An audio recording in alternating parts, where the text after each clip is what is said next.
திருநெல்வேலியில் உள்ள அனைத்து பகுதிகளுக்கும் நிவாரணத் தொகை 6000 ரூபாய் அறிவித்துவிட்டு 1000 ரூபாய் மட்டுமே வழங்குவது மக்களை நம்ப வைத்து ஏமாற்றும் செயல் என்று பாஜக எம்எல்ஏ நயினார் நாகேந்திரன் குற்றஞ்சாட்டியுள்ளார்.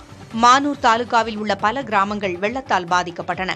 இந்நிலையில் அரசு அறிவித்த நிவாரணத் தொகை 6000 ரூபாயை வழங்காமல் 1000 ரூபாய் மட்டுமே வழங்கப்படுவதாக குற்றஞ்சாட்டி 20க்கும் மேற்பட்ட பெண்கள் மாவட்ட ஆட்சியரை சந்தித்து மனு அளித்தனர்.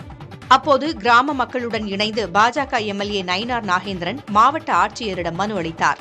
மானூர் தாலுகாவைச் சேர்ந்த கிராம மக்களுக்கு நிவாரணத் தொகை 6000 ரூபாய் வழங்க வேண்டும் என்று அவர் வலியுறுத்தினார்.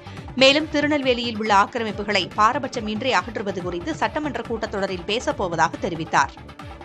வெறும் 1000 ரூபாய் கொடுப்பது என்பது அது அவர்களை நம்பி ஏமாற்ற வைத்திருக்க ஒரு செயலாகும். மாவட்ட நிர்வாகம் கையாளலையா அதிகாரிகள் கையாளையாங்கிறது ரெண்டாவது விஷயம். அறிவிப்பு இருக்கு, எங்களுக்கு பணம் கொடுக்கணும். எங்களுக்கு தேவை பணம்.